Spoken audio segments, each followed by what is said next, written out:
السلام علیکم ورحمۃ اللہ وبرکاتہ۔ غزوہ بدر اور غزوہ احد سے ملنے والا سبق مولانا احمد پالن پوری صاحب کے پیارے آواز میں۔ ہمارے چینل کو لائک سبسکرائب کیجیے، بیل آئیکن پہ کلک کیجیے تاکہ نیو بیانات دیکھ سکیں۔ جزاک اللہ۔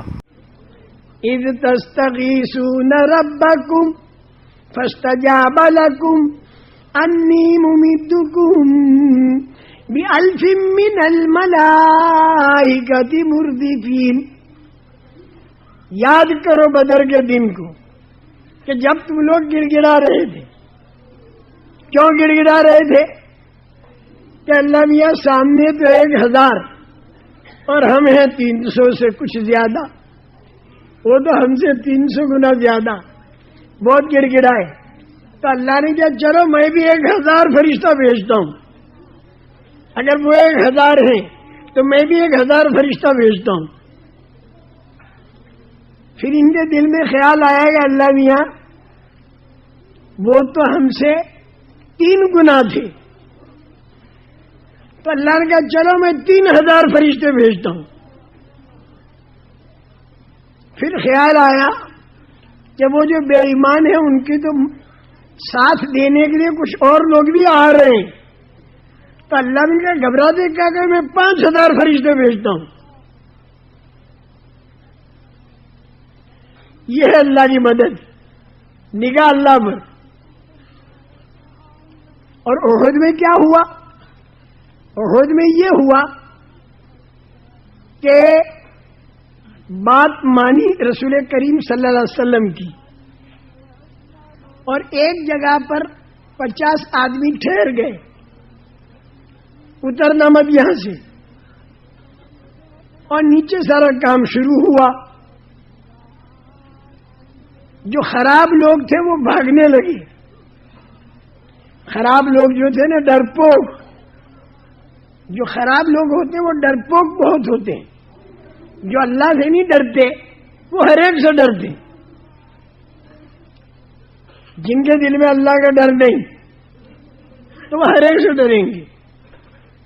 تو ڈرپوک لوگ جو تھے نا، خراب لوگ، بے ایمان، وہ بھاگنے لگے۔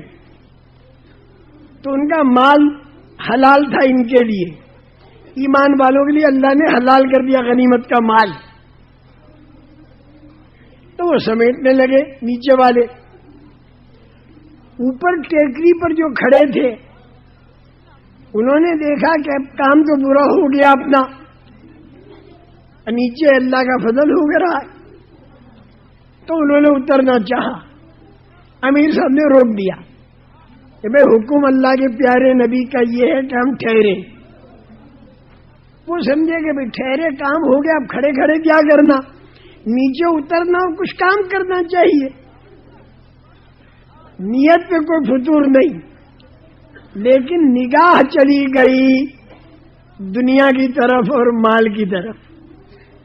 اگرچہ وہ مال ملتا تو اس سے وہ دین کا ہی کام کرتے، لیکن چونکہ شان بہت بڑی تھی صحابہ کی، اتنا جو ہوا اور نیچے اترے تو اللہ میاں کی جو مدد تھی وہ آسمانوں پر چلی گئی واپس۔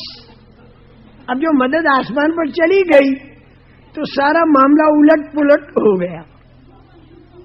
قیامت تک اللہ میاں نے یہ بات بتائی، سمجھائی کہ جب نگاہ دوسری جگہ ہو جائے گی اللہ کے علاوہ تو آئی ہوائی مدد اٹھ جائے گی۔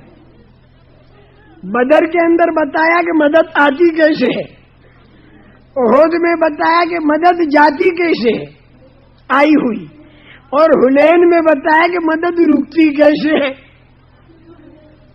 اور یہ قیامت تک کے لیے بتا دیا اللہ میاں نے۔ آج ہم بھی اگر مدد لانا چاہیں تو بدر والے 3 کام کریں۔ بدر میں 3 کام کیے صحابہ نے جس پر مدد آئی، وہ 3 کام ہم کریں تو مدد آ جائے گی۔ پہلا کام کیا؟ تقوی، دوسرا کام صبر، اور تیسرا کام اللہ کے سامنے گڑ گڑانا۔ بس یہ 3 کام جب آدمیوں میں آئیں گے ایمان والوں میں تو اللہ کی مدد آ جائے گی۔ بلا ان تصبروا وتتقوا ويأتوكم من فورهم هذا يمددكم ربكم ب5,000 من الملائكة مسومین. اگر تم صبر کرو گے اور اگر تمہارے اندر تقوی ہوگا تو اللہ مدد کرے گا. اور صبر کے کیا معنی؟ صبر کے یہ معنی ہے کہ جب تکلیف والے حال آئیں اس کو جھیل کر حکم خدا کا پورا کرنا، یہ ہے صبر. اس کے اندر اللہ کی رحمت چھپی ہوئی ہوتی ہے صبر پر. لیکن صبر کے معنی سمجھو. صبر کے معنی کیا؟ جب کوئی تکلیف والا حال آئے تو اس کو برداشت کرنا اور حکم خدا کا پورا کرنا، یہ ہے صبر. خالی برداشت کرنے کا نام صبر نہیں. تکلیف کو خالی برداشت کرے اس کا نام صبر نہیں، بلکہ اس کے ساتھ حکم بھی پورا کرے تب بنے گا صبر. ورنہ ڈاکو کو پولیس والے زور سے مارتے ہیں اور برداشت کرتا ہے تو اس کا نام صبر نہیں. یہ صبر نہیں. صبر کب بنے گا؟ جب خوب تکلیف والا حال آیا ایمان والے پر اور اس نے برداشت کیا اور اس موقع پر حکم خدا کا کیا ہے وہ پورا کر دیا، یہ ہے صبر.